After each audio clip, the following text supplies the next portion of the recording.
Hello, mga kamaster, maraming salamat po sa lahat ng tumatangkilik ng Number 1 Supreme Warrior. Paki-follow and subscribe mga master para sa mga susunod pang mga kabanata. Number 1 Supreme Warrior. Kabanata 3721. Bakit hindi na lang natin kalimutan ang lugar na ito? I feel like use this time to go visit the other palaces instead. Naisip ko nang pumunta sa Thousand-Legged Corridor Doon naglalaban ang mga tunay na bayani. Kaya lang wala ng space doon. Sa totoo lang, gusto ko ring lumingalinga. Kung mananatili tayo dito, naghihintay lang tayo. Hindi ko nga alam kung gaano katagal tayo maghihintay. Mas mabuting pumunta sa ibang lugar. Habang sinasabi nila iyon, nagsimula na silang magkaroon ng balak na umalis. Pagkatapos ng isa pang 5 minuto, nagpasya silang umalis sa capture hall upang tingnan ang iba pang mga hamon. Ang iilan sa kanila na malapit nang umalis ay may pinakamagandang lugar para sa panunood. Nang makita ni Lorraine na aalis na sila, dali-dali niyang tinawag si Jack para kunin ang kanilang mga pwesto. Tumango si Jack. Kahit walang mapapanood, mas mabuting may mauupuan. Ang mga taong iyon ay nag-uusap tungkol dito ng mas matagal bago sila tumayo upang umalis sa capture hall. Kaya, ang kanilang mga spot ay natural na nalinas. Agad na sumugod si Lorraine at kinuha ang pinakamagandang pwesto. Sumunod naman sa likuran sina Jack at Marth pagdating sa tabi niya. Sinamantala ng ibang mga manunood na nakatayo na katulad ni Jack at nasagasaan din. Ang natitirang mga upuan ay mabilis na naupo. Pagkatapos noon, huminga ng malalim si Lorraine at nag-inat, masayang sinabi, makakaupo na rin ako sa wakas. Iyon lang ang sinabi niya. Wala na siyang lakas ng loob na magsalita pa dahil sa takot na mabout-icos ni Jack.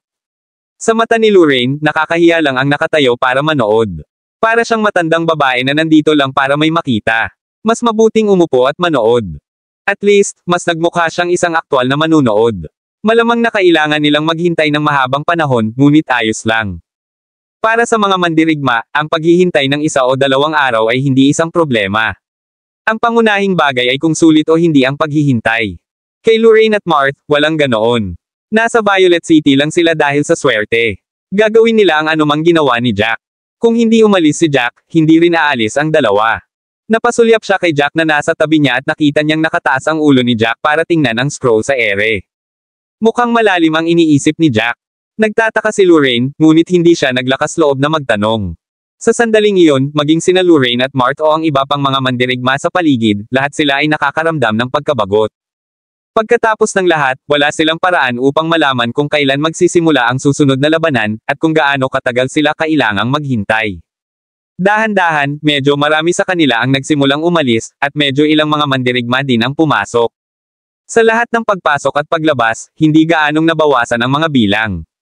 Habang nakatingin si Lorraine sa mga pattern ng mga upuan ng manunood dahil sa sobrang pagkabagot, may nagmamadaling pumasok. Ang taong iyon ay nakasuot ng kulay ube, at ang kanyang ulo ay kalbo. Wala man lang siyang kilay. Kabanata 3722. Sa mas malapit na pagsisiyasat, ginawa niya, wala man lang pilak mata. Siya ay talagang isang kakaibang hitsura na tao. Gayunpaman, ang mga mandirigma ay dumating sa lahat ng uri ng hitsura, at hindi siya ang pinakanatatangi. Sa sandaling pumasok ang kalbong lalaki sa capture hall, tinitingnan niya ang mga patakaran tulad ng iba. Sa halip, nagmamadali siyang pumunta sa kinatatayuan ng mga manunood, at nagkataong huminto siya sa harap mismo ni Jack. Matapos sumugod ang kalbong lalaki, inabot nito at hinaila ang kaharap ni Jack, Percy Blatt is out. Ito ang unang pagkakataon na marinig ni Jack ang pangalang iyon, ngunit malinaw na hindi ito para sa mga tao sa paligid niya. Ang mandirigmang iyon na hinaila ay agad na nagayos ng katawan. Gayunpaman, tumingin ang lahat na may kakaibang ekspresyon. Nagmamadaling nagtanong ang tao, si Percy lang ba? Paano si Randall Bolton? Ano ang kalagayan nila? Huminga ng malalim ang kalbong lalaki at sinabing may masalimuot na ekspresyon, pareho silang nasa labas, at pareho silang hindi nasugatan. The moment na sinabi, lahat ng tao sa paligid nila biglang nagsisit.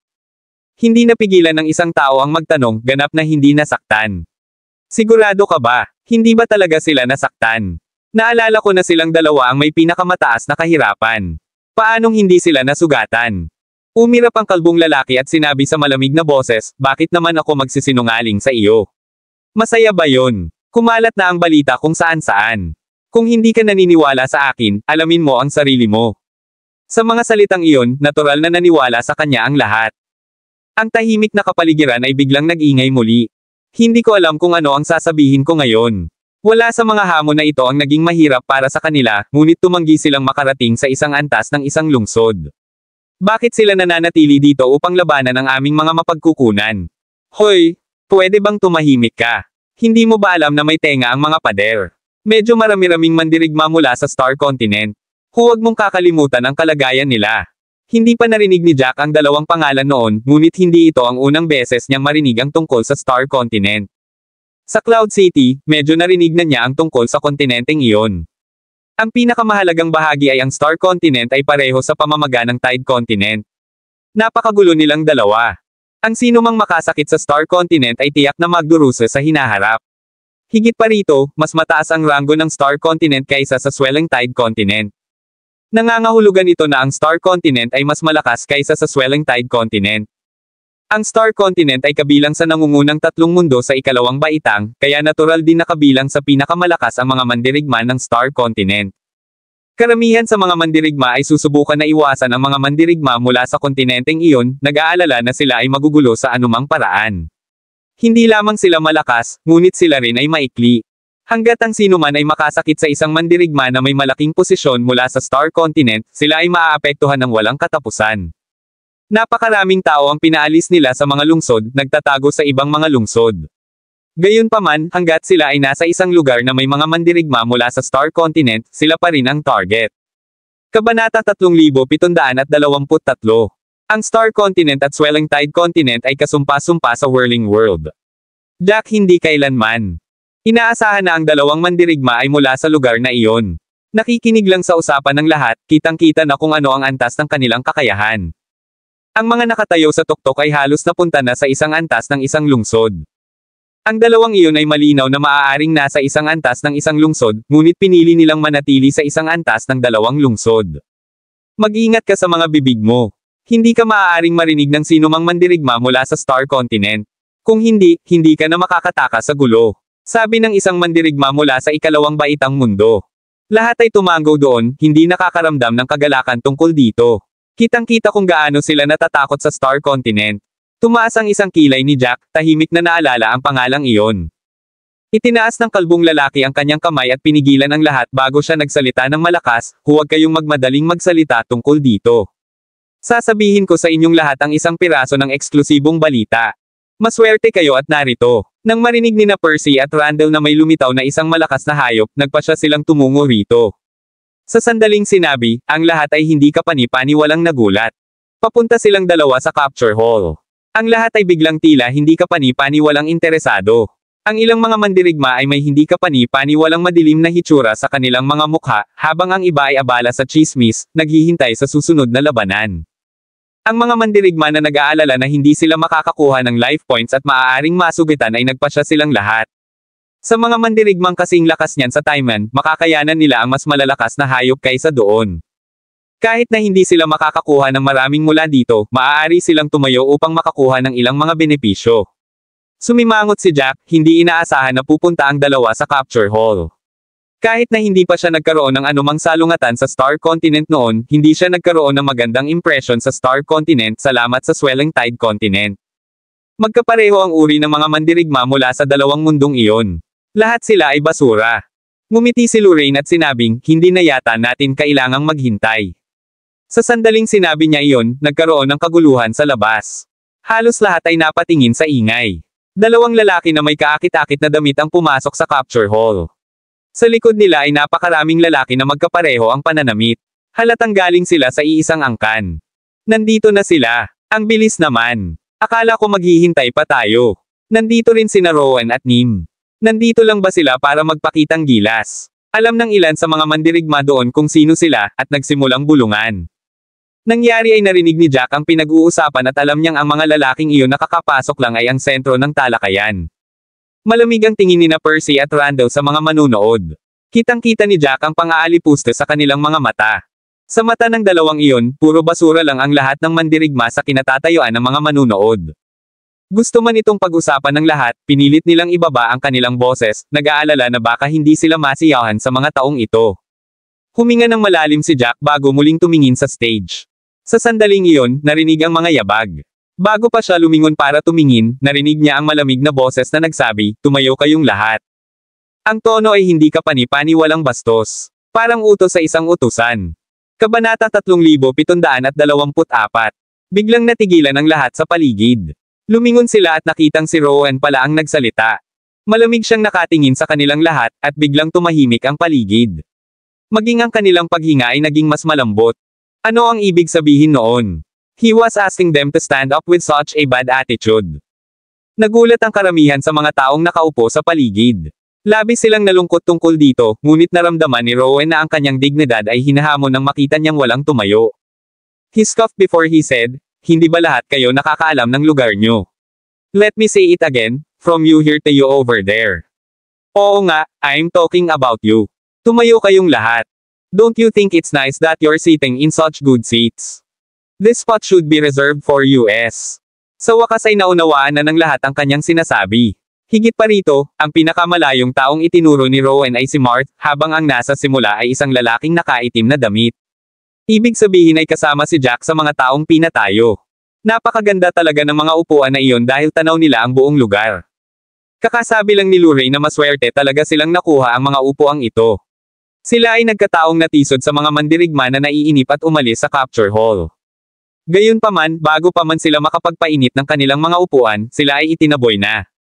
Nagtakip ng ngipin si Lorraine at mukhang hindi kapani-paniwalang malungkot, ngunit susuko siya sa huli. Kung tutuusin, masasaktan niya ang mga taong iyon kung hindi niya gagawin. Ang isang tulad ni Lorraine ay hindi kayang gawin iyon. Siyempre, may mga exception din. Ang lalaki sa dulo na may itim na damit ay malinaw na hindi masaya sa sitwasyon. Kumunat ang noo niya at tumingin kay Rowan bago sinabing, "Why? We waited so long for these spots. If you want a place, then just stand by the side. Why are you trying to steal our spot?" Sa totoo lang, ang kanyang mga salita ay medyo makatwiran, ngunit hindi iyon inisip ni Rowan. Nakataas ang kilay ni Rowan habang malamig na nakatingin sa lalaki. "You're asking us to wait by the side. How dare you say something like that? Mukhang wala pa kaming malalim na impresyon sa inyo. Alam mo ba kung anong kahihinatnan ang naghihintay sa mga nakakasakit sa amin? Hindi mo rin sinaktan ng sino man, sinaktan mo sina Percy at Randall. Brat, mas mabuting tandaan mo ang sinabi mo ngayon lang. Mararamdaman mo ang ibig sabihin ng tunay na pagdurusa pagkatapos nito. Dalawang resulta na lang ang naghihintay sa iyo. Isa, mamamatay ka rito ng napakalupit, at ang iyong dugo ng puso ay aangkinin namin. Ang pangalawa ay tatakbo ka sa Violet City na parang aso. Hindi ka basta-basta mabibigo na manatili sa Violet City, hindi ka na makakahanap ng kahit saan na matutuluyan sa loob ng antas 3, 4, o 5 lungsod. Kailangan mong mawala sa antas 7 lungsod. Naninigas ang ekspresyon ng lalaking nakasuot ng itim na damit, "You're just crossing the line." Ilang beses ka na bang umarte sa ganyang tyrannical na paraan? Kahit nasaan ka man, may mga rules na nakalagay. Yung iba baka matakot sa'yo, pero hindi ako. Lumapit ka sa akin kung kaya mo. Tignan natin kung mamamatay ka o mamamatay ako. Kabanata 3725. Ang lalaking nakaitim na damit ay halatang matigas ang ulo na hindi makokontrol. Ang lalaking iyon ay malamang na lubos na tiwala sa kanyang mga kakayahan din. Kung hindi, hindi siya magkakaroon ng ganoong katatag na saloobin. Talagang tumawid sa linya ang ginawa ni Rowan kanina. Ito ay isang bagay na hilingin sa kanila na isuko ang kanilang mga lugar, ngunit ginamit niya ang ganoong tono sa kanila. Hindi niya sila tinatrato bilang tao. Tinuyapan niya ang mga ito dahil hindi sila karapat-dapat na umupo doon. Kahit na ayaw nilang masaktan ang Star Continent, taglay pa rin ng mga mandirigmang ito ang kanilang pride. Hindi sila mapapahiya ng ganyan. Nagkataon lang na ang lalaking nakaitim na nakasuot ng damit ang pinakadeterminado sa kanilang lahat, at naipahayag niya ang iniisip nilang lahat. Nagsimulang tumawa ng malakas si Rowan nang marinig iyon. Kaya lang hindi umabot sa mata ang tawa niya. Habang tumatawa siya, mas malamig ang aura sa paligid niya. Hindi pa nahaharap si Rowan sa bagay na iyon, kaya tiningnan din ito ni Nim at ng iba pa. Bilang pinakamalakas sa mga mandirigma doon, natural na hindi haharapin ni na Percy at Randall ang bagay na iyon ng mag-isa. Ipaubaya na lang nila ang lahat ng ito sa kanilang mga nasasakupan. Gayunpaman, habang dumarami ang panahon, natural na galit ang nararamdaman nilang dalawa. Para hindi na sila magalit, agad na sumugod si Nim. Malamig niyang tinignan silang lahat. "We'll give you one last chance. Kung tatanggi ka pa ring tumayo, then I'll make sure all of you regret stepping to this world." Ang lalaking nakaitim na nakasuot ng damit ay mahigpit na nagdikit ng ngipin. Ang mga taong iyon ay talagang lumalampas sa linya. "Let me say this again. What gives you the right to make us give up our seats? Nakaupo ang lahat dito ayon sa rules. Bakit mo gustong gumawa ng eksena? Huwag mong kalimutan, bawal tayong mag-away dito. Kung maglakas loob kang umatake, magiging abo ka kahit gaano ka pa kalakas. Halika, salakayin mo ako kung kaya mo. Natigilan si Nim. Hindi niya akalain na makakatagpo siya ng napakatigas ng ulo. Gayunpaman, hindi mahalaga kung gaano katigas ang ulo ng taong iyon, ang sinumang makasakit sa kanila ay magderanes ng mga kahihinatnan. Malamig na sinabi ni Nim, very well. I'll announce that all of you have made it to the Star Continent skill list. Halatang napakababante ng mga salitang iyon. Marami sa kanila ang hindi na nakatiis habang dahan-daang tumayo mula sa kanilang mga upuan na nagbibigay daan sa mga mandirigma mula sa Star Continent. Kahit na hindi sila natutuwa tungkol dito at pakiramdam nila ay pinapahiya sila, kailangan pa rin nilang gawin ito kapag pinag-isipan nila ang mga kahihinatnan. Tumingin si Lorraine kay Jack bago siya tumayo sa dulo. Sa Violet City, siya ay isang taong hindi gaanong mahalaga. Hindi niya kayang masaktan ang sinuman. Walang paraan na ipagtanggol siya ni Jack sa iba. Napabuntong hininga si Marth habang nag-aatubiling tumingin kay Jack, tumayo sa dulo. Pumunta silang dalawa sa gilid para tumayo pagkatapos nilang ibigay ang kanilang mga pwesto. Tanging si Jack at ang lalaking nakasuot ng itim na damit ang naiwan sa kanilang mga upuan. Lalong nanlamig ang mga mata ni Rowan. Hindi siya makapaniwala na mayroon pa ring dalawang lalaki na tumangging tumayo sa puntong ito. Isa lamang itong ganap na hamon sa karangalan ng Star Continent. Matigas ang ulo ng lalaking nakasuot ng itim. Ang mga taong iyon ay talagang madaling pakitunguhan. Gayunpaman, hindi niya alam ang tungkol sa ibang lalaki. Tumingin siya kay Jack at nakita niya ang maskara sa mukha ni Jack. Si Jack ay hindi gumagalaw sa simula, na parang wala sa kanila, o parang hindi niya naririnig ang mga ito. Malamig na sabi ni Rowan, pinaplano mo bang maging matigas ang ulo hanggang sa huli? Brat, binigyan na kita ng pagkakataon. Magbabayad ka ng kakilakilabot na halaga kung hindi mo ito iingatan. Kabanata 3726. Nanginginig ang mga labi ni Jack, hindi man lang nag-abala na tingnan ang mga taong iyon habang sinasabi, sino ka sa palagay mo? Ano ang nagbibigay sa iyo ng karapatang mag-utos sa iba ng ganyang tono? Sa sandaling sinabi iyon ni Jack, nagsiret ang lahat sa paligid niya. Iilan sa kanila ay napalingon sa lalaking nakamaskara. Siya talaga ay medyo confrontational, higit pa kaysa sa itim na damit na lalaki. Nagsalita siya na parang walang halaga ang mga mandirigma mula sa Star Continent. Natigilan si Rowan sa sinabi ng dalawa. Hindi siya makapaniwala sa kanyang pandinig. Ano ang sinabi ng lalaking iyon? Hinahamon lang ba niya ang kanilang pagkakakilanlan? How dare he? Mas masakit pa yun kaysa sampelan sila ni Jack. Galit na ikinuyong ni Rowan ang kanyang mga kamao. Mamamatay ka niyan, brat ka. Ang mga salita ni Jack ay masakit patungo sa Star Continent. Ang ilang mga tao ay nagtaka kung sila ay naghahalusinate nang sabihin iyon ni Jack. Hindi sila makapaniwala na may matapang na magsalita ng napakayabang. Hindi lang isang tao ang kinukutya niya kundi ang buong kontinente. Kahit na ang mga mandirigma na nakatayo sa tuktok ay hindi maglalakas loob na magsabi ng ganoon. Pagkatapos ng lahat, kailangan nila ito upang matiyak na hindi masyadong tumawid sa linya. Karaniwan, walang sino man ang gagawa ng ganoon. Nanlaki ang mga mata ng lalaking nakaitim na nakasuot ng hindi makapaniwalang tumingin kay Jack. Kahit na siya ay laban din sa Star Continent, hindi siya mangangahas na maging mabisyo sa kanyang mga salita. Hindi alam ng lalaking nakasuot ng itim kung dapat niyang hanggan ang katapangan ni Jack o sabihing hindi pinag-isipan ni Jack ang mga bagay-bagay. Masyado lang itong walang ingat. Sa una ay kalmado si Rowan habang hinarap niya ang lahat, ngunit hindi na niya napigilan ang kanyang kalmado nang marinig niya ang sinabi ni Jack. Hindi lang si Rowan. Walang sino man mula sa kontinente ng bituin ang nakaupo ng tahimik pagkatapos marinig iyon. Ang isang maliit na bahagi ng mga mandirigma na natipon sa mga kinatatayuan ng mga manunood ay mula sa Star Continent. Sa sandaling iyon, ang ilan sa kanila ay tumayo habang nakatingin kay Jack ng may galit. Kung ang mga patakaran ay wala sa lugar, sila ay sumalakay sa kanya. Maging sina Percy at Randall, na nakatayo sa gilid at walang planong hawakan ang bagay na ito, ay malamig na tumingin. Kung ikukumpara sa lahat ng nakapaligid sa kanya, si Jack ang pinakakalmang tao doon. Nangangahulugan ng katotohanan na naglakas loob siyang sabihin ang mga salitang iyon na inaasahan niya ang resulta. Si Jack ay hindi tulala. Parang hindi niya alam ang kahihinatnan ng sinabi niya iyon. Ginawa niya ito ng eksakto dahil alam niya kung ano ang mangyayari. Sa sandaling lumapit si Rowan upang hamanin siya, ang hindi mapagkakasundo na relasyon ni Jack sa Star Continent ay napunta sa bato. Hindi papayag si Jack na aibot siya sa gusto nila. Hindi niya pinakinggan ang kanilang nakakahiyang utos. Dahil iyon ang kaso, walang dahilan para magpigil. Dahil ang mga taong ito ay nangahas na gumawa ng kaguluhan sa kanya, kailangan nilang pagdusahan ang mga kahihinatnan. Very well. Simula nang pumasok tayo sa Whirling World, ikaw ang unang taong humamon sa amin ng ganyan, snarled Nim through gritted teeth habang nakaturo kay Jack. Siyempre, iisa lang ang kahihinatnan na naghihintay para sa iyo. Kahit na hindi ko alam kung gaano kakatapang, ang iyong kapalaran ay selyado sa sandaling ang iyong mga salita ay tumakas sa iyo.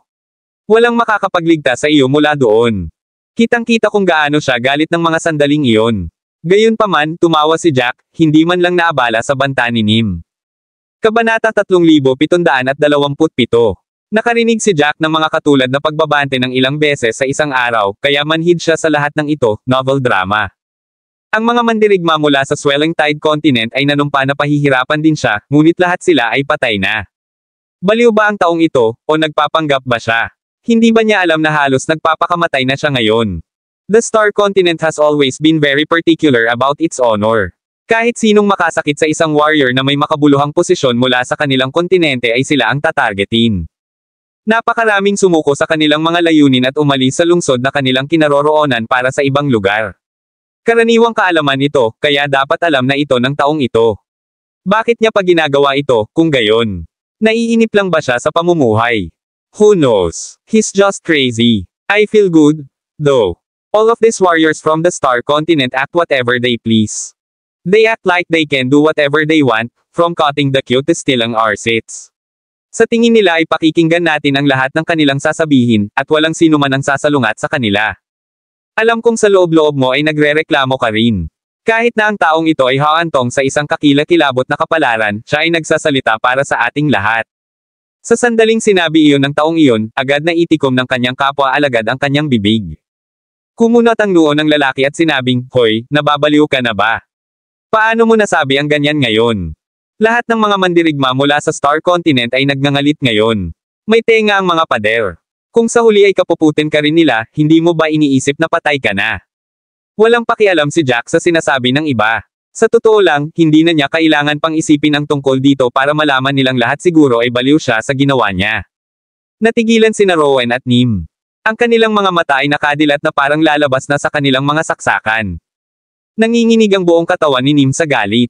Tinitigan niya ng masama si Jack habang nagngangalit ang kanyang mga ngipin, tila isang galit na hayop na malapit ng suntukin si Jack. Ang kanyang mga mata ay puno ng pagpatay na layunin.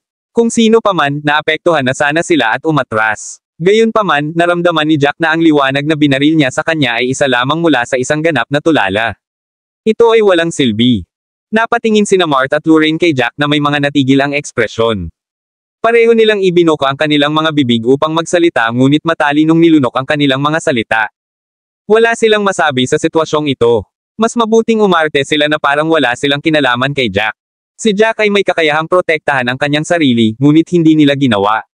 Walang garantiya na paprotektahan din sila ni Jack, kaya mas mabuting umiwas dito. Gayunpaman, hindi maiwasan ni Mart at Lorraine na mapatingin kay Jack. Alam nila kung gaano siya kalakas ngunit hindi nila maintindihan ang kanyang mapagmataas na paraan. Ang Star Continent ay hindi lamang binubuo ng isa o dalawang mandirigma, may maraming. Si Jack ay higit sa sapat na lakas upang harapin ang 5 o 6 sa kanila, ngunit kung masyadong marami sa kanila ang pumupunta sa kanya, maaari itong maging nakamamatay. Kabanata 3728. Wala bang pakialam si Jack? Hindi ba nila naiintindihan ang mga aksyon ng mga makapangyarihan? Huminga ng malalim si Mart habang sinulyapan si Lorraine. Kahit galit siya sa kabilang partido, si Lorraine lang ang nakakausap niya ng mga sandaling iyon. Kung tutuusin, walang ibang nakakaalam sa nangyari sa kanilang tatlo. Hininaan ni Mart ang kanyang boses at pamulong, wala bang pakialam si Jack na saktan ang Star Continent. Pakiramdam ko kahit ang mga katulad ni Seymour Flint ay hindi maglalakas loob na magsabi ng ganito. Niyurakan nito ang buong dignidad ng Star Continent. Ang kanyang mga salita ay isang deklarasyon ng digmaan sa kanila. Ang mga mandirigma mula sa Star Continent ay palaging gugulo kay Jack. Maaaring hindi nila siya mapatay, ngunit sila ay magiging isang balakid. Tumanggi akong maniwala na hindi niya naisip iyon, kaya bakit niya ginagawa ito? Hindi mo ari ni Mart. Kung siya si Jack, hindi siya aamin ng pagkatalo, ngunit hindi rin siya kikilos ng walang ingat. Huminga ng malalim si Lorraine, tumingin kay Jack bago ba maulong pabalik, how would I know? No matter what, it must feel good acting like that. Facing those dogs? This is the perfect response. They need to be humiliated. Kahit na tumayo si Lorraine ilang sandali ang nakalipas, siya ay hindi kapani-pani walang nag-aatubili. Siya ay katulad ng iba na dama niya na ang Star Continent ay masyadong malupit na para bang lahat ng iba ay kanilang alipin. Kailangan nilang umupo kung hihilingin sa kanila ng Star Continent at tatayo sila kung hihilingin nila sa kanila. Ito ay isang kakila-kilabot na pakiramdam. Parang pinaghihigpitan sila, ngunit napilitan silang sumunod. Wala silang lakas ng loob na tumayo sa Star Continent tulad ng ginawa ni Jack. Hindi man lang sila ka-level ng lalaking nakaitim na damit, lalo na si Jack. Nakaramdam sila ng matinding paghihirap sa naisip. Malamig na tinignan ni Nim si Jack. Pagkatapos ay umungol siya, paos ang boses, at para siyang demonyong gumapang palabas ng impyerno. Aniya, brat, malalaman mo rin ang kahihinatnan ng iyong mga kilos sa lalong madaling panahon. Maswerte ka kung magkakaroon ka ng pagkakataong humingi ng awa. Magkakaroon ako ng pumutol sa iyo, at masasaksihan mo ang iyong sarili na binalatan ng buhay. Gayunpaman, hindi kita hahayaang mamatay ng ganoon kadali. Sisiguraduhin kong papakainin kita ng mga table tasks para mabuhay ka. Palagi kang nasa bingit ng kamatayan habang unti-unti mong nasasaksihan ang iyong sarili na nabubulok. Ang mga mandirigma sa paligid ay hindi maiwasang manginig sa kanyang mga salita. Masyado siyang malupit. Lahat sila ay naniniwala na si Nim ay mananatiling tapat sa kanyang salita. Si Jack ay nasa isang kalunos-lunos na kapalaran, ngunit dinala niya ito sa kanyang sarili. Sa sandaling sinabi niya ang lahat ng iyon, walang makaligtas sa kanya. Ang tanging paraan para mabuhay siya ay kung siya ang pinakamalakas na mandirigma sa whirling world. Kung ganoon nga, kung gusto siyang patayin ng Star Continent, hindi nila ito magagawa dahil sa kakulangan nila sa kasanayan. Nako, ito ay imposible. Kahit na hindi nila alam kung sino ang pinakamalakas na mandirigma sa whirling world, maikli lang ang listahan ng mga kandidato. Nakamaskara si Jack, kaya walang makakapagsabi kung sino siya, ngunit walang paraan na kasama si Jack sa mga nakatayo sa itaas. Lahat sila ay dapat nasa isang antas isang lungsod. Walang paraan na narito pa rin sila. Dapat ay nasa level 1 city din sina Percy at Randall, ngunit walang nakakaalam kung bakit sila nanatili sa Violet City. Kabanata 3729. Nilinggan ni Jack ang dalawa at mahinahong sinabi, "Nako, muntik mo na akong takutin. Tapos ka na ba? Kung oo, bilasan mo at umalis ka. Stop buzzing around like a fly. Let me tell you this. Kahit sabihin mo lahat ng makakaya mo, I won't give my space up for you, so leave." Ikaw. Halos mawala ng kontrol si Rowan sa sarili at sumugod, ngunit mahigpit siyang hinawakan ni Nim sa braso. Kahit na ang dalawa sa kanila ay labis na kinasusuklaman si Jack na hindi nila mareresolba ang puot na iyon kung matalo nila si Jack hanggang sa mamatay, ang whirling world ay may mga patakaran nito. Mamamatay ang sino mang magtangkang lumaban sa isang restricted area. Niyakap ni Nim si Rowan ng mahigpit. Tandaan mo kung nasaan tayo ngayon. Magpigil ka, kahit anong galit mo. Huwag kang lalakad hanggang sa iyong kamatayan. Huminga ng malalim si Rowan, namumula ang mga mata niya. Malapit na talaga siyang sumabog sa galit. Kung hindi mawawala ang lahat ng kanyang rasyonalidad ng ganoon. Huminga ng malalim si Rowan bago niya napigilan ang kanyang galit kahit na nanatili ang kanyang galit. Sa sandaling iyon, isang malamig na boses ang umalangaw-ngaw, "Have you guys had enough? Since someone here doesn't treasure his life and wants to be stubborn until the end, we don't need to waste our time on trash like this." Niayaw kong maupo kung saan man naupo ang dalawang iyon kanina. Tere sa ibang lugar. Si Percy ang nagsabi ng lahat ng iyon. Nagsilbi itong gumawa ng desisyon para sa mga mandirigma mula sa Star Continent. Nakataas ang kilay ni Jack habang nakatingin kay Percy. Ang mga salita ni Percy ay hindi kapani-pani walang malupit.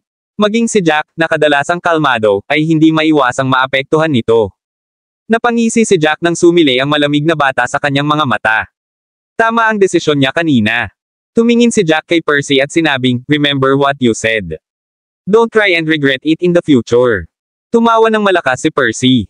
Ano ang nag-uudyok sa lalaki para sabihin sa kanya ang mga ganoong bagay?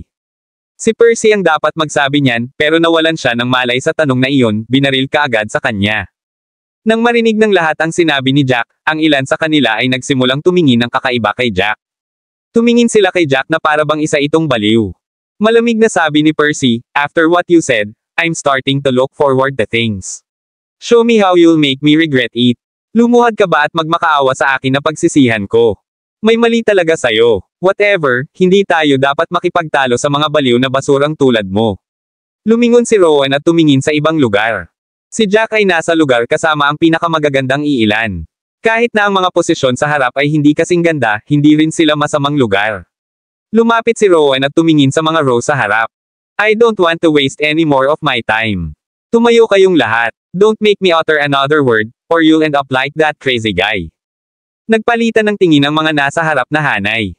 Medyo interesado silang panoorin kung ano ang nangyayari ngunit hindi nila inaasahan na sila ang magiging target.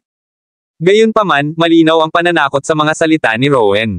Ayaw din nilang tumayo ngunit hindi sapat ang lakas ng loob para tuksuhin ang tadhana. Kabanata 3730. Alam na alam nila na magagalit sila sa mga mandirigma mula sa Star Continent kapag nagsalita pa sila. Nagpalitan sila ng nag-aatubili na tingin sa isa't isa, ngunit tinanggap nila ang kanilang kapalaran at tumayo, binigay ang kanilang lugar sa grupo ni Percy. Ang matigas na pag-uugali ni Jack at ng lalaking nakasuot ng itim ay lubos na nakinabang kay Lorraine at sa iba pa. Kung tutuusin, nabawi na nila ang mga upuan na kakabigay lang nila. Lahat sila ay nagmamadaling pumunta sa kanilang orihinal na mga upuan, ngunit kinontrol nila ang kanilang mga ekspresyon, hindi nang ahas na magmukhang masaya tungkol dito.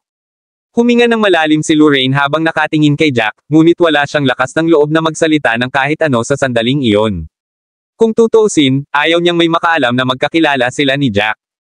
Ang maikling paghaharap ay inilagay sa gilid para sa sandaling ito, ngunit alam ng lahat na ito ay simula pa lamang ng bagyo. Hanggat may pagkakataon sila, ang mga mandirigma mula sa Star Continent ay magpapabayad ng mabigat na halaga sa lalaking nakamaskara.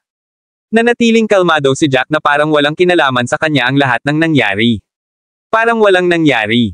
Ang bawat tao ay sapat na sa panunood ng palabas, at ang mga bagay sa kalaunan ay naayos. Umupo si Percy at ang iba sa row sa harap mismo ni Jack.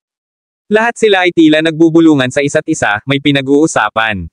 Kalmado ang tingin ni Jack habang tinitingnan ang lahat. Pagkatapos ng 5 minuto, tumayo si Percy sa harap ng lahat. Siya lang ang pwede. Kung tutuusin, napakahirap pakitunguhan ng Purple Feathered Beast. Bilang pinakamalakas sa angkan, si Percy ay kabilang sa pinakamagaling sa lakas ng pag-atake at bilis. Siya ay praktikal. Obligadong lumabas at hamanin ito. Pagkatapos ng napakatagal na paghihintay, sa wakas ay naitakda na ang oras para sa susunod na labanan. Pagkatayo ni Percy para magparehistro, sumugod din ang kayaig ng iba. Si Percy ay parang isang malaking puno na nagbibigay lilam sa kanilang lahat. Hindi man sila sumikat, kahit konti ay makikinabang sila. Maaari silang makakuha ng isa sa mas mababang mga premyo. Alam na alam ng lahat na nakatakda na ang labanan dahil naroon si Percy. Nang makitang nagmamadali ang lahat para mag-sign up, tumawa si Rowan at ang iba pa. Malamig na tumingin sa kanilang lahat si Rowan. Ang mga taong ito ay parang mga langaw na nakikita lamang ang mga benepisyo sa kanilang harapan. Naiinis sila sa akin, ngunit sa palagay ko kailangan nating hayaan silang makinabang ng kaunti mula dito. Kung wala si Rowan dito, ang mga taong ito ay hindi kailanman maglalakas loob na hamanin ang mabangong hayop na kulay lila. Huminga ng malalim si Nim, galit pa rin sa ginawa ni Jack kanina.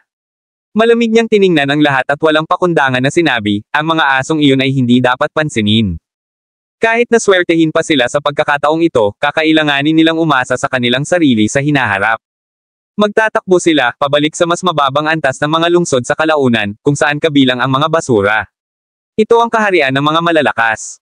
Nagawa lang nilang makapasok sa Violet City salamat sa swerte, wala ito. Nang sabihin niyon, hindi napigilan ni Nim na magreklamo, hindi ko alam kung ano ang iniisip ng taong nagdisenyo ng Whirling World. Bakit kailangan nating kumuha ng mga random na kasamahan sa koponan? Kung maaari tayong bumuo ng sarili nating mga koponan, ang mga peste na ito ay wala dito. Nakapasok sila salamat sa kanilang swerte. Niwala silang karapatang panasa ng ating mga sapatos. Hindi ako makapaniwala na nakapasok sila sa Violet. Inihayag din ni Rowan ang kanyang mga hinaing. Siya ay random na itinalaga ng 2 random na mga kasamahan sa koponan, masyadong kabuo ang mga peste sa iyon.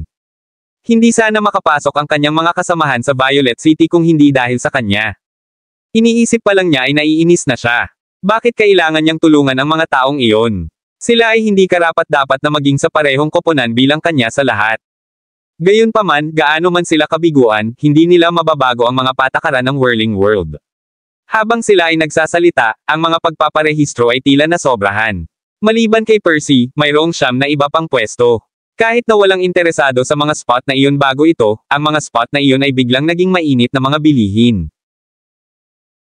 Kabanata 3731. Get Lost. How dare you cut my spot in the queue? Gusto mo bang mamatay? I'm from the swelling tide continent. Kung hindi ka mag-iingat, buong kontinente ang tatarget sa'yo. Kaya paano kung ikaw ay mula sa pamamaga ng tide continent? Hindi rin naman ako hamak na tao. Ang lugar ay pag-aari ng sino mang makakakuha nito. Kung nagtatrabaho ka sa iyong kontinente laban sa akin, kukunin ko rin ang aking mga kasama. Mapupunta ako para sa kung ano ang akin sa oras na ito. Hayaan mo ako. Papatayin ko kayong lahat. Nagtatalo ang lahat para sa mga natitira, ngunit walang sino man ang talagang umatake sa sino man. Nagsisigawan lang sila sa isa't isa. Pagkatapos ng lahat, hindi sila nang ahas na hamanin ang mga patakaran ng Whirling World. Nanlaki ang mga mata ng lahat sa galit, at kung nakakamatay lang ang tingin, lahat sila ay patay na. Sa huli, nagsalita ang Skeletal Mask Caretaker, tumahimik kayong lahat. Magrehistro na kayo base sa posisyon ninyo sa pila. Ang sino mang lumaban ay mapaparusahan ng mga patakaran. Nang magsalita ang Caretaker, tumahimik ang lahat. Gaano man sila katapang at kung gaano kataas ang kani-kanilang posisyon sa kani-kanilang mundo, wala ni isa sa kanila ang nang-ahas na hamanin ang Caretaker. Tutal, walang pakialam ang mga tagapag-alaga. Wala silang pakialam kung sino ang sino man o kung anong uri ng mga nagawa nila. Hanggat ang sino man ay labag sa mga tuntunin o hindi sumunod sa anumang utos, ang mga mandirigma ay magiging abo. Sa Caretaker, mas naging maayos ang lahat pagkatapos noon. Matapos mapunan ang bilang ng mga kalahok, nagsimula kaagad ang labanan. Naglakad silang lahat papunta sa stage, at tinakpan ng harang ang stage. Matapos magsimula ang labanan, bababa lamang ang hadlang pagkatapos ng 10 minuto. Ang lahat ay agad na nagsimulang tumingin ng may malaking interes. Gaano man kagalit ang ibang mga mandirigma sa mga mandirigma mula sa Star Continent, walang makakaila kung gaano kalakas si Percy. Tiyak na magiging kawili-wili ang labanan. Natural na naniniwala ang lahat sa kakayahan ni Percy, ngunit ipinakita ng mga naunang pagtatanghal ng Purple Feathered Beast na hindi rin ito mahina. Mahirap sabihin kung sino ang mananalo sa labanan sa pagitan ng tao at hayop. Pagkatapos ng mga hadlang, nagsimula ang panahon ng pagtaya. Halos lahat ay masigla. Batay sa mga patakaran, nagsimula ang lahat sa 1:2 na logro sa sandaling magsimula ang mga taya. Habang tumataas ang mga taya, magbabago rin ang mga posibilidad. Siyempre, malinaw kung sino ang makakakuha ng pinakamaraming taya para sa labanang ito. Kahit sinong may kalahating utak ay tataya kay Percy. Halos lahat ng tao sa lugar na nanunood ay nagmamadali. Ang mga taya ay hindi maaaring lumampas sa 6 na milyon. Karamihan sa mga mandirigma na nakaupo doon ay may kanilang mga kapalaran. Wala sila sa level 5 o level 6 na lungsod.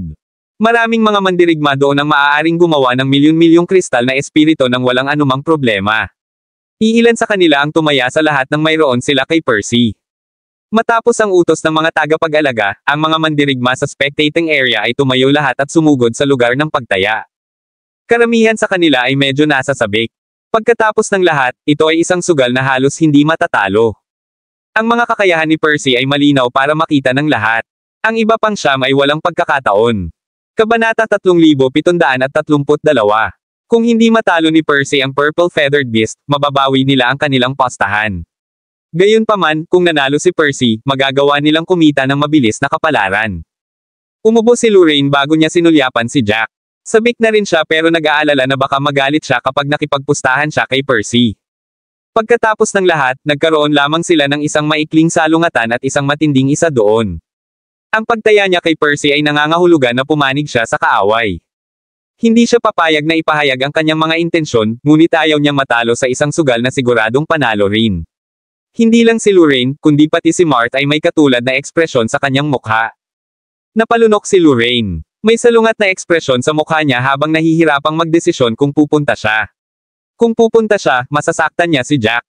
Kung hindi niya gagawin, mawawala sa kanya ang isang malinaw na pagkakataon na malinaw na nakikita. Nag-aatubili siyang gawin iyon, kaya nadama ni Lorraine ang hindi kapani-paniwalang salungatan. Kung ikukumpara kay Marth, mas naiinip si Lorraine.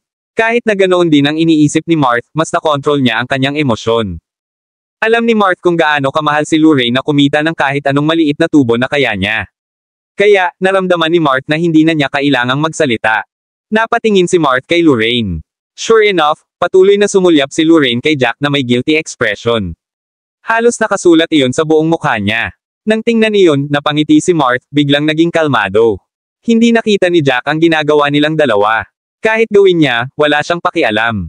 Si Jack ay hindi kailanman naapektuhan ng iba, anuman ang kanyang ginawa.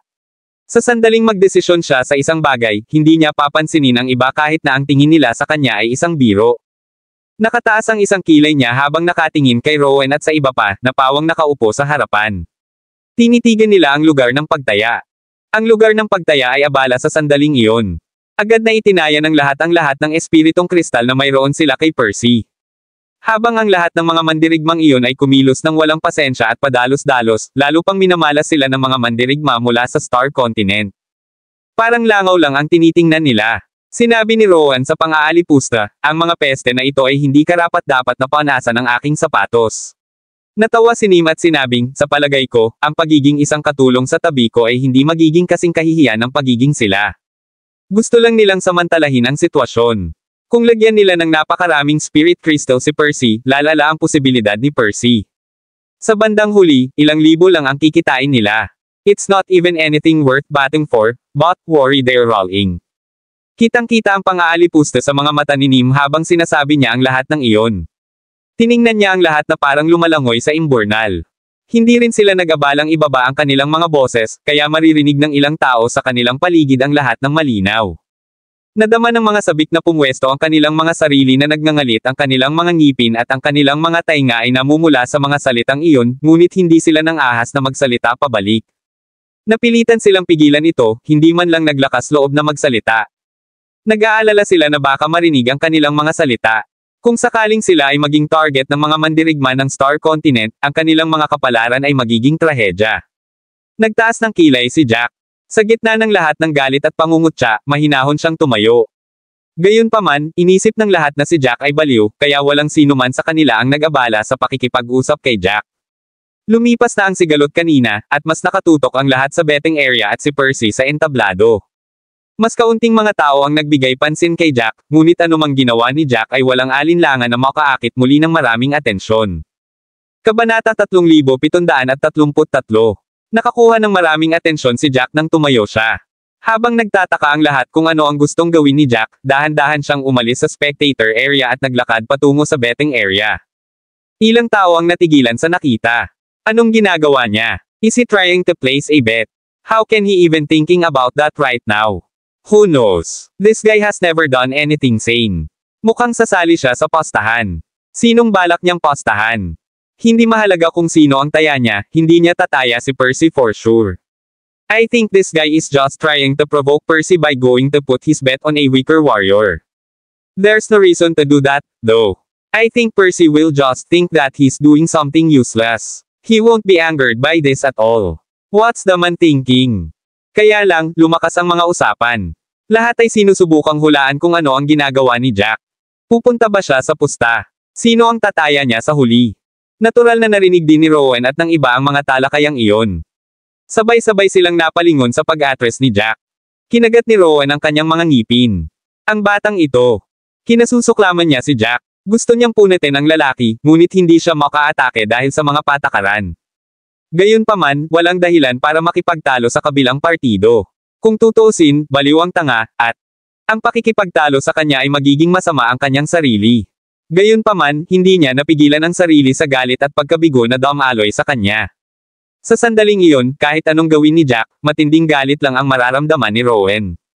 Kinagat niya ang kanyang mga ngipin at tumingin kay Jack. Ano ang sinusubukang gawin ng asong iyon? Sumimangot si Nim at sinabing, who knows what he's doing? It won't be anything good, regardless. This guy is acting as he pleases because of the rules here. Unless he decides to never step out of the restricted areas, we'll make sure he regret everything he did when the moment comes. Mariing tumango si Rowan. I don't think this guy is an idiot. Malamang nagkukunwari lang siyang mag-provoke sa atin. Malamang ay nagplano na siya na hindi siya basta-basta aalis sa mga restricted areas, gusto niyang maghintay dito ng tahimik hanggang sa magsara ang whirling world. Akala niya wala na tayong magagawa sa kanya pagkatapos nito. Natawa si Rowan nang sumilay ang malamig na tingin sa kanyang mga mata.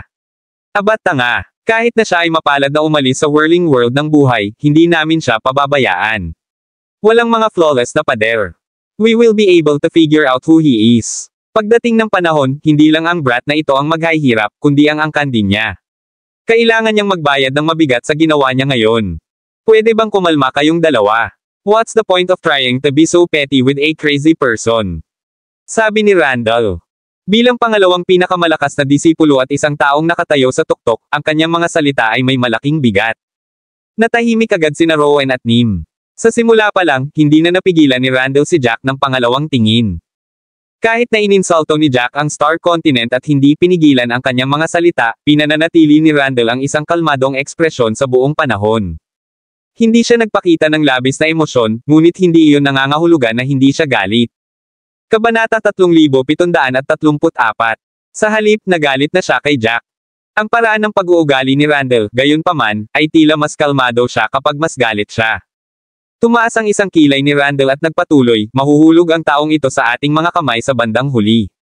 Ang pagsubaybay sa kanya ay isang pag-aaksaya ng oras. Mas mabuting isipin kung paano natin siya haharapin kapag nakuha na natin siya. Tumango ang dalawa at sabay na sumagot, "Yes, Randall." The moment na sinabi, nagkaroon ng malaking commotion mula sa betting area. May iilang tao doon na may kakaibang ekspresyon sa mukha na parang may ipinagtataka. Kasunod ng mga tingin ng lahat sila ay tumingin kay Jack. Si Jack, nang tuwid ang kanyang likod, ay kinuha ang kanyang purple gold mula sa kanyang storage space at inilagay ang kanyang taya. Nagulat siguro ang lahat kung sino ang napustahan ni Jack. Ano mang gawin niya ay palaging nakakaakit ng maraming atensyon. Ilang mausisa naman dirigma ang lumapit, sinusubukang tingnan kung ano ang nangyari. Si Rowan at Nim ay hindi kapani-pani walang mausisa rin. Sinubukan nilang alamin kung ano ang nangyari sa lahat ng kaguluhan doon. Hindi nagtagal ang kaguluhan. Nang tumalikod si Jack para umalis, ang isang mandirigma na nakakita ng lahat ay hindi naiwasang magtanong, "Wala ka bang sama ng loob sa kanya? Bakit mo siya itinaya ng 2 pirasong kulay ubing ginto?" Ang 2 piraso ng purple gold ay katumbas ng 20 milyong spirit crystals. Ang kabuuan na iyon ay astronomical sa mata ng karamihan sa mga mandirigma. Kakaunti lang ang mga mandirigma dito na mahinahon na nakakakuha ng ganoong halaga. Hindi lang iyon ginawa ni Jack, kundi itinaya pa niya ang mga ito sa kanyang kaaway. Si Jack ay hindi nagpakita ng maraming emosyon sa buong panahon na parang walang problema sa anumang ginawa niya. Pagharap sa tanong ng taong iyon, malamig na tumingin sa kanya si Jack. Sisigot sana siya kung inosenteng tanong iyon, ngunit halatang hindi naman sa curiosity ang sinasabing tanong na ito. Sa totoo lang, may ngiti sa mukha ng lalaking nagtanong, at kitang-kita ni Jack. Ang taong iyon ay malamang nakatulad ng iba. Inisip niya lang na tulala si Jack. Kahit gaano pa magsalita ang taong iyon o kung gaano siya kalakas, hindi ito papansinin ni Jack. Malamig niyang sinulyapan ang kausap bago nagpatuloy sa paglalakad, na labis na ikinainis ng lalaki habang sumisigaw, "Brat, ano ang sinusubukan mong hilahin?" Napatigil si Jack nang marinig iyon. Dahan-dahan siyang lumingon at tumingin sa taong iyon. "I'll sign up for the next battle. If you have the guts, why not we do it together?" Napaawang ang labi ng taong iyon, hindi makasagot doon. Ilang tao sa paligid nila ang natulala habang nakatingin sila kay Faye ng kakaiba. Anong sabi ni Jack? Magpaparehistro siya para sa susunod na laban.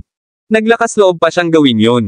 Hinding-hindi nila maasahan ang kanyang susunod na galaw at mga salita, gayunpaman kahit ano pa iyon, tahimik niyang dinala ang sarili na parang natural ang lahat.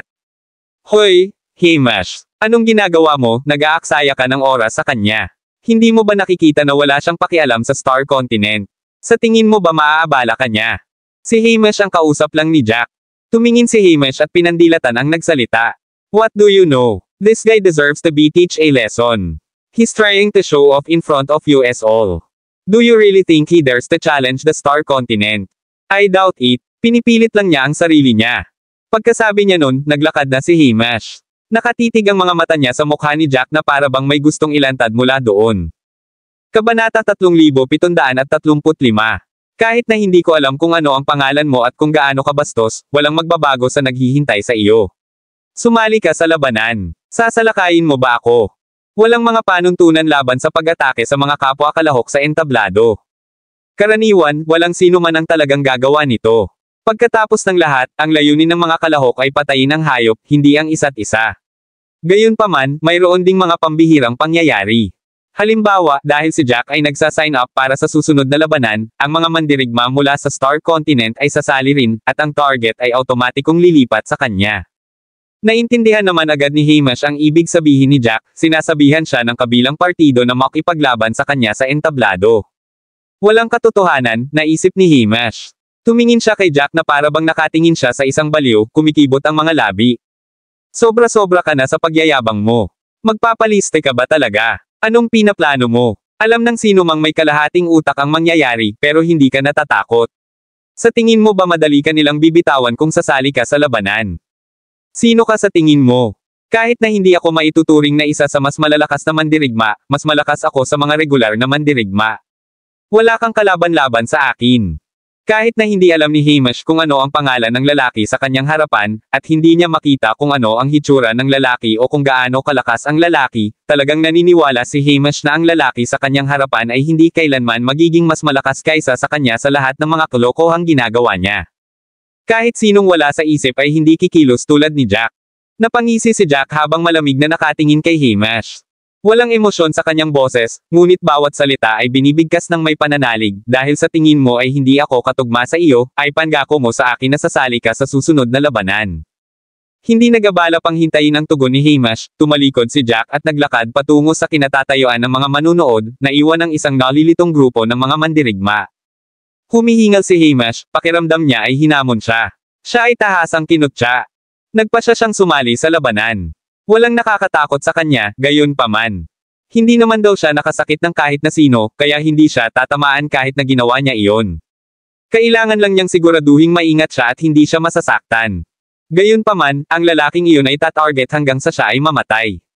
Ito ay magiging isang trahedya na sitwasyon. Nakikita na ni Hamish kung paano bugbugin ang taong iyon hanggang sa mamatay. Hindi na makaupo si Lorraine pagkatapos noon, narinig din niya ang tanong ni Hamish. Siya ay naging salungatan at iniisip kung dapat ba siyang tumaya. Dahil nakipagpustahan si Jack kay Percy, pakiramdam niya lahat ng iniisip niya kanina ay pipi lang. Siyempre, hindi lang siya, hindi nagamaan ang pakiramdam ni Marth. Nagpalitan ng emosyonal na tingin ang dalawa. Sabay silang napatayo habang sumusugod sa betting area. Nagkataon na bumalik si Jack sa kanilang pag-alis, ngunit sadyang umiwas ang dalawa kay Jack upang hindi sila magtagpo ng mga mata ni Jack. Sa sandaling iyon, lahat ay nakatingin kay Jack nang may pagtataka, nagtatanong. Karamihan sa kanila ay masyadong natatakot na pag-usapan ng malakas ang mga bagay-bagay, ngunit ang ilan ay hindi nag-iisip na masaktan ang baliw na lalaking nakamaskara. Sinadya nilang nagtaas ng boses habang pinag-uusapan ang lahat Jack ginawa. Kabanata 3736. Pagdating doon, ganap na hindi papansinin ni Jack ang anumang hindi lalampas sa linya.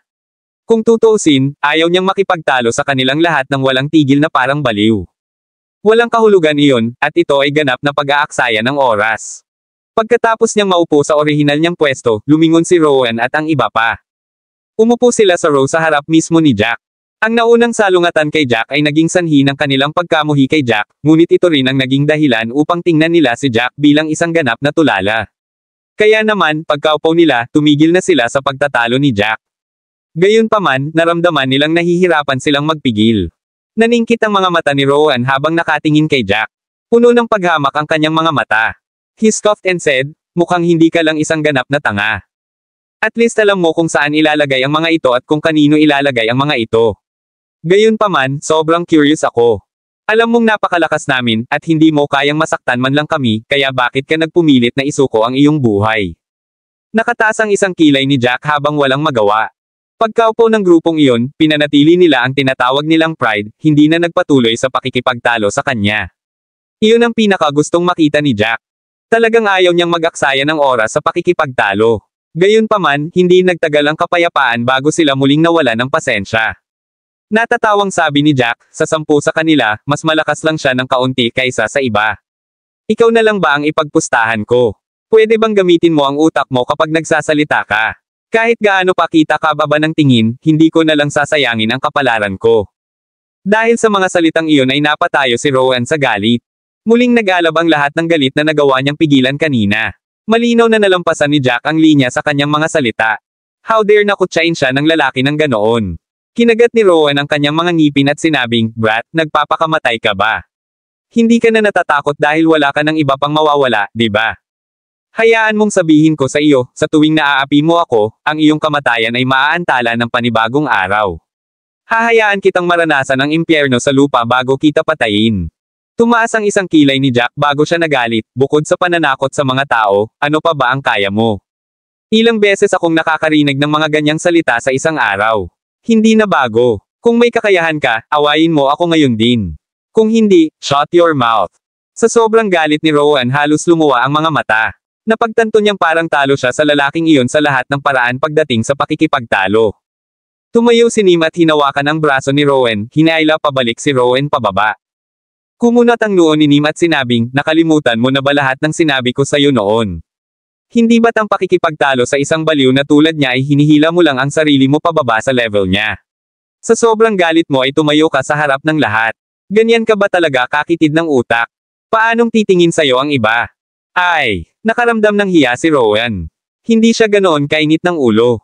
Kadalasan, nagagawa niyang kontrolin ang kanyang emosyon. Gayunpaman, mula nang makilala niya ang lalaking iyon, pakiramdam niya ay lalo siyang nawawala ng kontrol sa kanyang emosyon. Kahit alam niyang may mali sa nakamaskara. Ulo ng lalaki, sa tuwing magsasalita ang lalaking nakamaskara, pakiramdam niya ay tama siyang tinamaan nito kung saan ito masakit. Sa bawat pagkakataon, nararamdaman niyang kumukulo ang kanyang dugo at nanginginig ang kanyang buong katawan. Nakataas ang isang kilay ni Jack habang nakatingin kay Randall, na nakatingin sa kanya na may malamig na ekspresyon. Tila pumangalawa si Randall sa kanilang lahat na may mga kasanayan na nasa likuran ni Percy pagkatapos ng lahat ng sinabi noon, nakita ni Jack na si Randall ay isang hiwa lamang sa likod ni Percy. Si Randall ay kumilos na parang siya ay higit sa lahat, kaya hindi niya kailanman nakausap si Jack sa buong panahon. Gayunpaman, hanggat may pagkakataon si Randall, gagawin niya. Simulang tumingin kay Jack na may malamig na ekspresyon. Ramdam ni Jack na nag-iinarte lang ang lalaki. Malinaw na hindi nagawang baliwalain ni Randall ang lahat, ngunit sinubukan niyang magsuot ng maskara na nagpapakitang higit siya sa lahat. Ito ay medyo kasuklam-suklam, novel drama. Sa sandaling iyon, lumingon si Randall upang tumingin kay Jack sa parehong paraan. Kabanata 3737. Sumimangot si Jack bago malamig na sinabi, anong tinitingin-tingin mo? Bakit ang sarap mong ipakita kung gaano ka kalamag sa harap ng lahat? Pinipilit mong umarte na parang ang yabang mo, pero wala ka sa harapan ko. Wow! Hindi nagpipigil ang lalaking ito. Hindi napigilan ng isang mandirigma na nakarinig kay Jack na mapasigaw. Agad namang napalingon ang sinumang nakarinig. Sa tuwing magsasalita si Jack, nagiging masungit at walang awa siya. Binansagan niya si Randall bilang hindi gaanong mahalaga. Ito ay hindi isang bagay na maaaring gawin ng sinuman. Agad na natigilan si Randall sa pwesto. Biglang nanlaki ang mata niya at umawang ang labi. May gusto siyang sabihin pero hindi niya alam kung ano ang sasabihin. Nagsimula pa siyang magtaka kung may mali ba siyang narinig. Mula pa noong bata pa siya, nakasanayan na niyang tumayo sa itaas ng lahat. Nagkamit siya ng paghanga sa buong buhay niya. Wala pang nagtangkang ipahiya o ipahiya siya hanggang sa sandaling iyon. Ito ay isang bagay lamang na ikinagulat ni Randall sa kaibuturan. Kumaibot ang mga labi ni Rowan habang nakaturo kay Jack, anong sinabi mo? How dare you? Napaawang ang labi ni Jack sa sobrang inis. Limitado talaga ang bokabularyo ni Rowan. Sa bawat oras na magsalita si Rowan, ito ay ang parehong ilang mga salita. Tumawa si Jack at sumagot, bakit hindi ako maglakas loob na sabihin ito? Hindi mo ba narinig ang mga sinasabi ko sa buong panahon?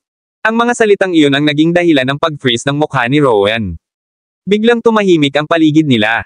Mabigat na paghinga lang ang maririnig. Pakiramdam ng mga mandirigma mula sa Star Continent ay saysubog na sila. Ang galit nila kay Jack. Ang iba ay palaging magsisikap na mapanatili ang isang linya ng paggalang sa tuwing sila ay nakikipag-usap sa kanila. Sa bawat oras, palagi silang kumikita sa kapinsalaan ng iba. Gayunpaman, sa harap ni Jack, ang lahat ng kanilang mga pakinabang ay tila nawala. Mukhang walang linya si Jack na hindi niya tatawid. Hanggat gusto niya, nasasabi niya ang lahat ng uri ng mga bagay. Huminga ng malalim si Randall bago siya sumigaw, Brat, in all my ears, you're the first person who has thoroughly angered me. Mabigat ang presyo niyan, hindi mo na talaga kaya. Tumawa ng malakas si Jack nang marinig iyon, ang dami mo lang tanga. You keep on saying I'll pay the price. You're like a broken record. Kinagat ni Randall ang kanyang mga ngipin at sinabi, nabalitaan ko na magsa-sign up ka. Para sa susunod na laban ha. Baka nagsisinungaling ka. Tumaas ang isang kilay ni Jack, I've never been one to brag. What? Sasali ka rin ba? Lalong nagalit si Randall nang si Jack ay parang walang pakialam. Parang espongha lang si Jack. Sa tuwing sinasaktan niya si Jack, parang wala na itong silbi.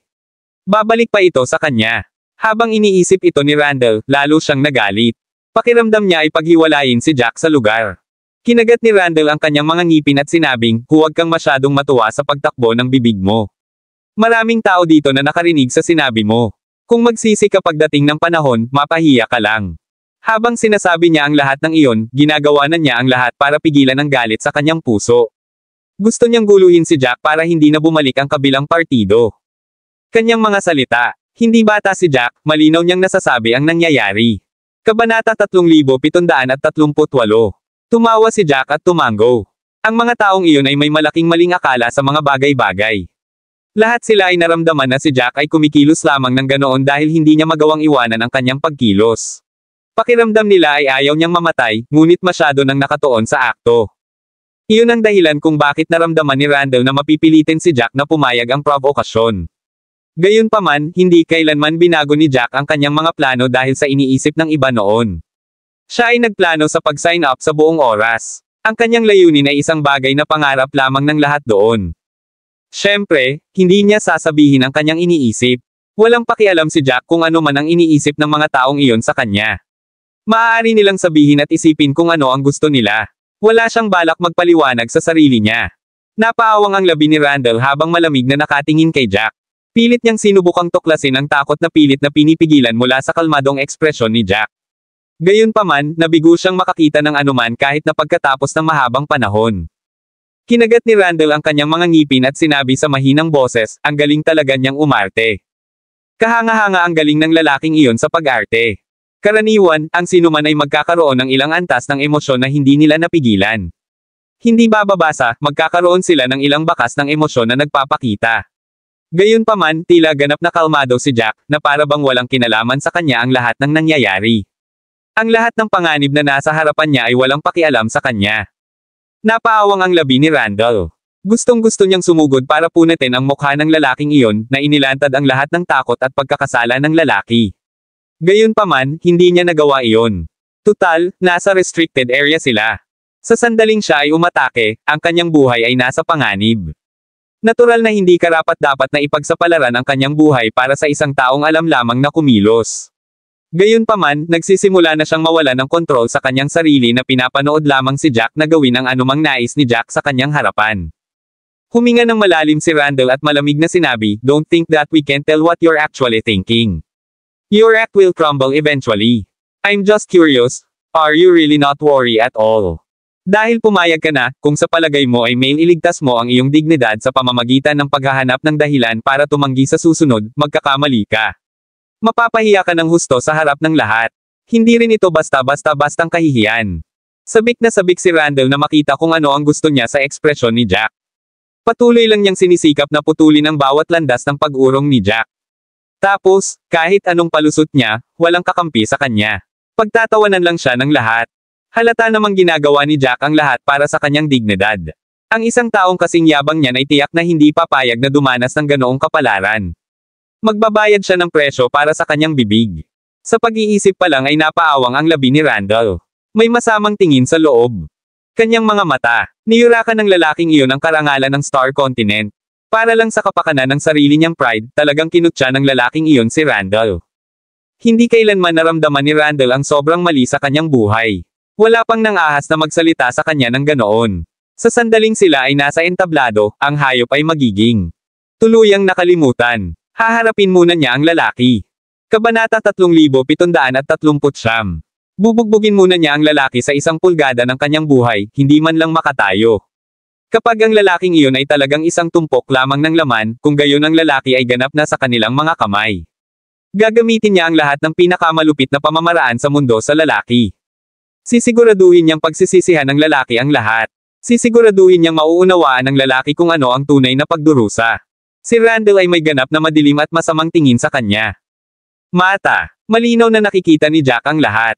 Halata naman ang iniisip ng lalaking iyon. Biglang nakaramdam ng pananabik si Jack. Gusto niyang makita kung magkakaroon pa rin ba si Randall ng parehong tiwala at masamang ekspresyon kapag nalaman niya ang katotohanan. Ang usapan nilang dalawa ay narinig na ng lahat. Ang lahat ng balitang iyon ay mabilis na kumalat sa lahat ng mga manunood.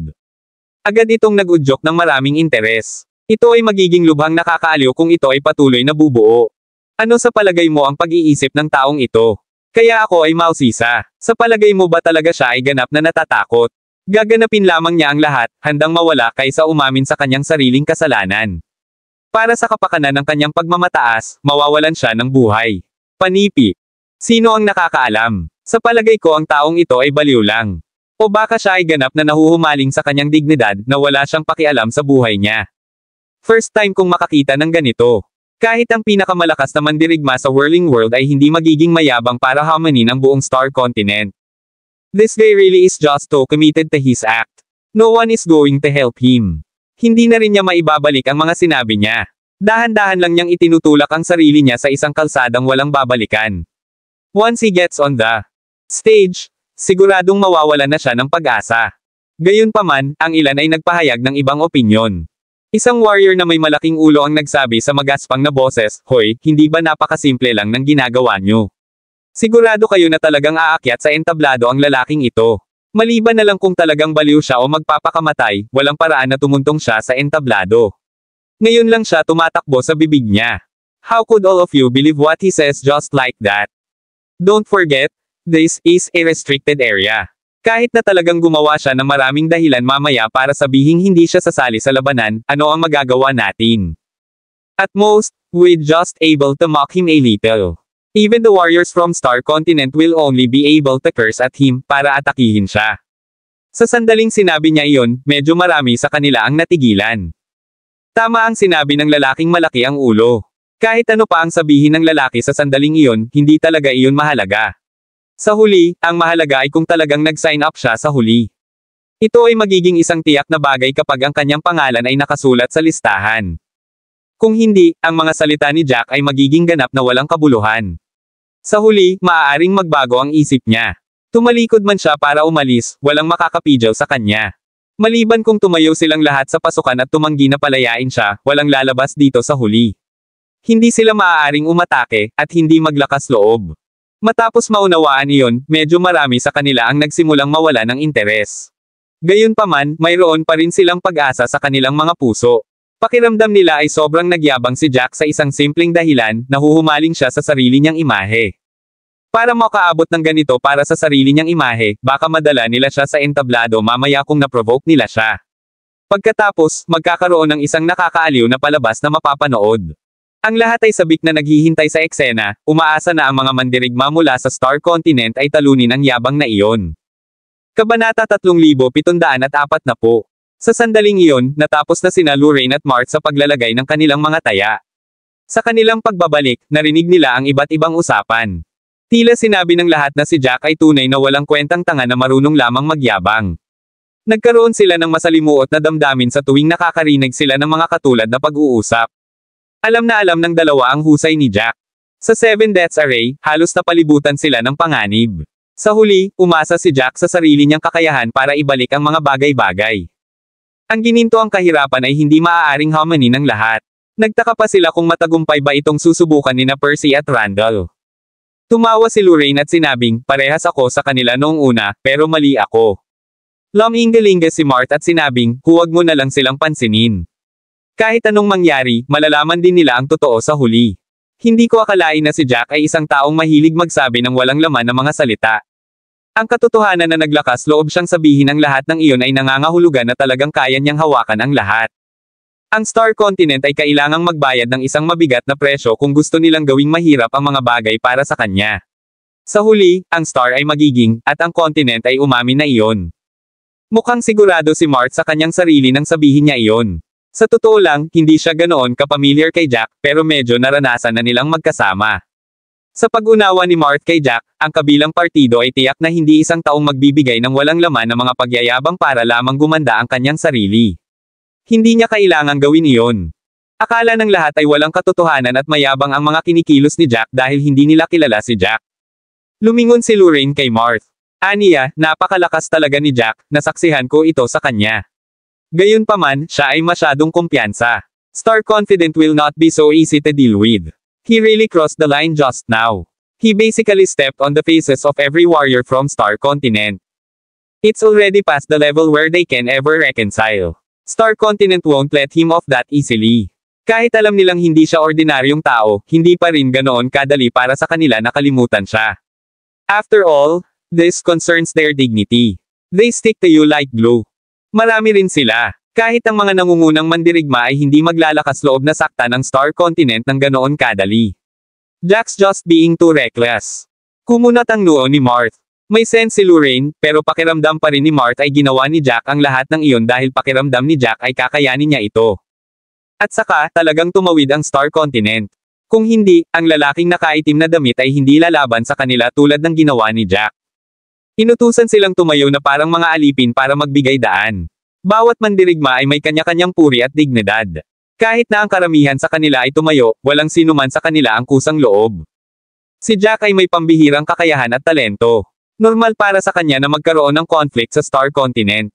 Gayunpaman, hindi man lang siya umatras kahit isang hakbang, agad na pinalala ang labanan sa pinakamataas na punto. Biglang naramdaman ni Mart na pareho itong inaasahan at hindi inaasahan. Pagbalik ng dalawa sa kani-kanilang upuan ay masunurin silang umupo, hindi na umimik. Diyos ko, bumaba na ang logro sa 1.03. Ang mga posibilidad ni Percy ay bumaba mula sa unang 1.2 hanggang 1.03. Ito ay halos kahit na. Gaano man kalaki ang taya ng sinuman, hindi sila kikita ng ganoon kalaki. Maraming salamat mga kamaster sa walang sawang pagsusubaybay, isang like, share, and subscribe naman dyan mga kamaster. Abangan ang susunod pang mga kabanata.